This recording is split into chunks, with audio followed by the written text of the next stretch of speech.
Mesdames et messieurs, bonjour et bienvenue dans votre émission Le cœur d'un héros. Le cœur d'un héros, c'est votre émission qui vous permet de venir s'asseoir ici dans ce fauteuil afin que vous puissiez nous raconter votre histoire. Que tu sois médecin, taxi-moto, commerçant, politicien ou tout simplement un waligara. Venez nous raconter votre histoire. Car votre histoire peut inspirer d'autres. Alors aujourd'hui, nous avons un grand plaisir d'accueillir pour la première fois dans cette émission une grande dame que vous connaissez sûrement. Je nomme Madame Lydie Zengou Kouma-Guéré. Bonjour Madame Lydie Zengou Kouma-Guéré. Vous allez bien ? Ça va bien, Ida, mais je pense qu'on va se tutoyer. Hein. On va pas aller dans le vous, on va pas être conventionnel. On discute toutes les deux. D'accord. Alors, qui est Lydie Zengou Kouma-Guéré? Grande question. Parle-nous un peu de toi. Grande question. Bon, Lydie, qui suis-je? Écoute, je suis une femme. Qu'est-ce que je dirais en premier de moi? Je suis une femme engagée, d'abord pour l'œuvre de Dieu. Ensuite, une femme engagée pour la communication, c'est ma passion. Et la politique, ça c'est encore autre chose. Et avec le don que j'ai de mes mains, un don acquis dès ma plus tendre enfance, de mes mains, je pense au fur et à mesure que je prends de l'âge, j'ai envie de revenir à tout ce qui est main, tout ce qui est terre, tout ce qui est nature. Donc je me suis remise à coudre, je me suis remise à faire un peu des travaux manuels. Ça veut dire que c'est toi-même qui a fait tout ce que tu Écoute, c'est moi-même qui ai fait avec les 1, 2, 3, 4, 5, 6, 7, avec ces 10 doigts. Donc j'ai cousu, j'ai fait, il y a les bijoux, il y a, voilà. C'est une nouvelle marque, Medium. Donc je customise tout ce qui est européen, je rajoute la touche africaine. C'est moi un peu. Je suis les deux, cette symbiose des deux cultures. Alors, est-ce que tu peux nous parler de ton parcours? J'ai vraiment un parcours atypique. Quand moi je regarde derrière moi, je dis papa, Lydie, tu en as fait du chemin. Donc après mon bac, j'ai eu une bourse pour aller faire mes études en France. Mes études en France, je rigole parce que cette époque d'études en France, c'était plutôt les bringues. On préférait avec mon ami rester regarder Côte Ouest. Mon ami qui est ma sœur, on restait Côte Ouest, on séchait les cours. J'allais pas en cours, mais quand j'arrivais pour mes partiels, les examens, j'avais des très bonnes notes. Ce qui fait qu'au final, je suis allé à l'ISCOM, Institut supérieur de communication, où j'ai fait le journalisme pur et dur. À la base, moi, je suis journaliste. La communication est venue au fur et à mesure. Et puis je touche un peu à tout déjà de moi-même. Hein, la communication, parler, aller vers les autres, organiser des événements sans avoir un diplôme, mais le faire. Donc je me suis dit, je créer mon agence de communication, ACC Un Autre Regard, agence nord-africaine de communication, donc basée à Strasbourg, en 96. Par l'aide à la création de l'entreprise, l'État français m'a fait confiance, a pris mon projet, y a cru, m'a donné les financements et je t'assure, ça marchait très bien. Et au fur et à mesure j'avançais, j'ai commencé à travailler pour les Nations Unies, j'ai travaillé à Bangui, UNICEF, au PNUD, j'ai travaillé à l'international au Burundi, 3 ans, la conférence internationale sur la région des Grands Lacs, j'ai travaillé à Dakar, au Sénégal, au centre régional du PNUD. Après le Burundi, je devais aller dans une autre organisation internationale. Finalement, ça ne s'est pas fait. Et quand j'ai postulé pour des emplois, diplôme, toujours diplôme, diplôme, diplôme, diplôme. J'ai les capacités, je sais faire. Mais on te dit oui, mais diplôme. Ça, c'est vraiment l'esprit francophone. Parce que tu vas dans un pays anglophone, qu'est-ce que tu sais nous faire? Alors, je dis, qu'est-ce que je fais? Et j'ai eu vent de la validation des acquis de l'expérience. Je passe, on va dire, d'un bac +2. Je pouvais faire une licence. Je pouvais aller m'inscrire en licence. J'ai dit non, tout ce que moi je sais, ça vaut pas la licence. Tout ce que moi je fais, ça vaut le plus. Donc j'ai commencé à regarder, j'ai vu le plus haut niveau. Le plus haut niveau, c'était le Master 2, communication des entreprises et des institutions. J'ai dit ça, c'est ce que moi je fais. Donc tout ce que je disais, je ne voulais pas le traduire par une licence. Je savais que ça valait plus. Donc soutenance, j'ai une question d'un prof qui me demande, quand plus tard, je regarde son dossier, je l'ai eu. Je dis, mais ce gars, il est culotté, quoi. Il n'a pas la moitié de mon niveau. Mais c'est lui qui me pose la question, qui me demande, oui, non, mais on voit que vous savez tout faire. Aux relations publiques, vous avez de l'expérience. Audiovisuel, vous avez de l'expérience. Presse écrite, presse parlée, événementielle. Je dis, oui, mais c'est ce que je sais faire. C'est ce que j'ai fait. C'est ce qui est traduit là-dedans. Il me posait des questions, oui, mais le PNUD, c'est quoi? Je lui dis, Programme des Nations Unies pour le développement. Donc beaucoup de choses qu'il ne connaissait pas. Des fois, on est en face à des gens qu'on dépasse, qui ne connaissent pas, qui veulent nous bloquer, qui veulent nous freiner. Non, refuse. Quand tu es, va jusqu'au bout de ce que tu es. Quand tu reconnais ce que tu es, va jusqu'au bout. Ce n'est pas une prétention, ce n'est pas de l'orgueil, mais sois et l'assurance. Tu ne trompes pas, tu ne mens pas, tu le fais toi-même. Est-ce que tu sais faire? Tu sais, toi-même, tu es convaincu que tu sais faire. Si ce que tu sais faire t'amène ça, va. Où est le problème? J'ai mon Master 2. Communication des entreprises et institutions. Ce gars-là qui m'a posé la question, il devait être fâché. Donc voilà un peu mon parcours universitaire, professionnel, je l'ai dit, j'ai travaillé beaucoup, toujours dans la communication. Mes petits boulots, c'était avant. J'ai fait tous les petits boulots. Moi, je fais le ménage, je fais tout. Il n'y a rien qui me repousse. Non, si je dois manger, j'ai un loyer à payer, j'ai un petit garçon à nourrir. Je fais quoi? Je vais pas aller crâner, cracher. Je vais pas aller dehors. Non. Si je dois aller nettoyer, curer, je l'ai fait. Mais il est arrivé un temps, on dit, bon, oh, cocotte, tu as suffisamment fait les petits boulots. Maintenant que tu as une vision, tu as un objectif, va. Waouh, quel parcours! Franchement, ton parcours est impressionnant et hors du commun. Alors Lydie, dis-nous, est-ce que tu as une vie familiale?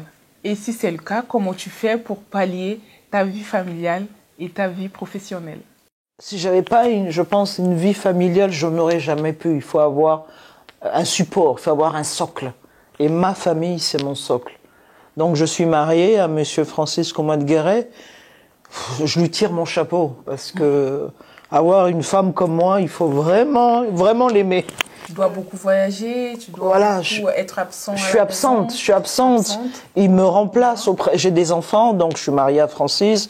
J'ai 3 enfants sortis de mon ventre. Je fais la différence. Pourquoi? Parce que j'ai beaucoup d'enfants. Et j'ai 6 petits-enfants. Wow. C'est eux, mon socle. Dans ma course, dans mes pleurs, dans mes combats, dans mes difficultés, je reviens vers eux, c'est eux qui me poussent. Et quand je dis j'ai un mari formidable, c'est parce qu'il croit en moi. Et il me laisse faire. Il ne me contraint pas dans ce rôle de femme, etc. Non, bien que les gens sont surpris. Quand ils arrivent chez moi, je sers mon mari. Donc je pallie les deux, profession et vie familiale, par le fait qu'ils m'encouragent tous. Et mes enfants sont très fiers. Moi, je vois ma fille, je dirais... Ils veulent me copier. Au fait, il faut que les parents soient des modèles pour les enfants. Pour qu'ils soient des modèles pour les enfants, ça commence par le papa et la maman, il faut qu'il y ait une entente. Et ça commence avec cet échange, ce dialogue. On est une famille ouverte. Et pour finir, quel conseil que tu peux donner aux jeunes qui te regardent, qui t'écoutent, qui ont envie tout simplement de se lancer, qui hésitent, qui ont des blocages? Est-ce que tu as un conseil à leur donner afin qu'ils puissent s'inspirer de ton histoire? Merci Ida pour cette question. cette question. Si le monde avance, c'est parce qu'il y a eu des aînés, et il y a des générations passées, il y a des générations futures. Pour qu'une génération future soit bien assise, bien ancrée et réussisse, il faut que cette génération ait eu des modèles. Pour qu'il y ait eu des modèles, il faut que ces gens interagissent avec ces jeunes. D'où la question de conseil. On a vu des choses, j'ai vu des choses à ne pas faire, des choses à mieux faire. Ce que moi je dirais à ces jeunes, la première chose, c'est de savoir qui ils sont. Qui ils sont. S'ils sont là, c'est parce qu'ils ont quelque chose à faire. Ce quelque chose à faire, c'est dans tous les domaines. C'est d'arriver à définir et déterminer ce qu'ils sont, où ils vont et comment ils vont y arriver. On ne peut pas avancer comme ça au jour le jour. Nous sommes structurés. Si on a 2 pieds, 2 mains, tout est bien harmonisé en nous. C'est que notre vie doit être harmonisée. On naît, on grandit, on devient grand. Donc, on avance pas à pas, mais vers un but, vers un objectif. Donc, d'abord, faut qu'il sache. Chaque jeune doit savoir qui il est, où il va. Ensuite, le conseil, c'est de croire en lui. De croire en lui. Moi, je vous parlais tout à l'heure où moi, je me bouche les oreilles, j'écoute plus ce qui se dit de gauche à droite. C'est de croire en lui, mais de ne pas se mentir, parce que beaucoup se mentent. Beaucoup de jeunes se mentent, beaucoup de jeunes veulent imiter des aînés, mais ils ne savent pas comment ces aînés sont arrivés. Est-ce qu'ils ont volé? Est-ce que ce sont des truands? Est-ce que c'est la corruption? Ou est-ce que c'est honnêtement? Tout le monde aujourd'hui veut devenir riche. Ouais. C'est normal. C'est légitime. Qui veut souffrir? Personne. Non. Mais la richesse, c'est un combat, c'est une lutte, c'est une bataille. Avoir, posséder quelque chose, c'est à la sueur de son front. Quand on dit, il y a cet adage qui dit, bien mal acquis ne profite jamais. Donc soyez des gens qui travaillent. Soyez des courageux. Quand vous tombez, relevez-vous. C'est parce qu'on tombe qu'on peut se relever. Et c'est parce qu'on s'est relevé qu'on avance. Si tu n'es pas tombé, tu ne peux pas te relever. Si tu avances, c'est parce que tu t'es relevé. Ça veut dire quoi? Ça veut dire qu'il y aura des embûches, il y aura des obstacles de tout genre. De tout genre. Nous avons une communauté où le premier obstacle, c'est l'autre. Bouge-toi les oreilles. Sois en harmonie avec ce que tu veux faire. Quand ta conscience te dit de faire, quand ton cœur te dit de faire, il faut que ton âme, ton esprit disent oui. C'est la chose. S'il n'y a pas d'harmonie en tout cela, il n'y a pas match, comme on dit, ça peut pas marcher. Donc les jeunes, soyez sûrs de ce que vous êtes, marchez avec assurance, marchez avec détermination, loyauté, honnêteté. Je dis loyauté pourquoi? Parce que quand on avance, il y a toujours quelqu'un qui nous tient la main. Il y a quelqu'un qui nous tient la main. Il y a quelqu'un qui un jour nous a donné de l'eau. Il y a quelqu'un qui un jour nous a donné une paire de chaussures. Il y a quelqu'un qui un jour nous a donné qu'un seul conseil. C'est savoir dire merci. Revenir dire merci.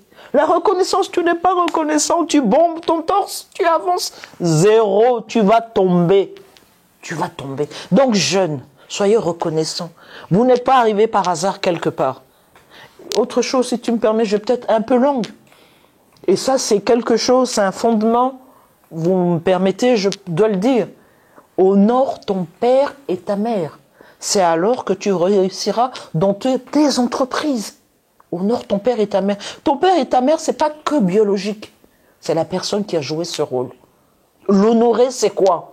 L'honorer, c'est pas venir le vénérer, il y a une différence. Honore. Ça veut dire déjà ce que tu fais, honore la personne. Donc derrière cela, il y a ce cadeau de réussite.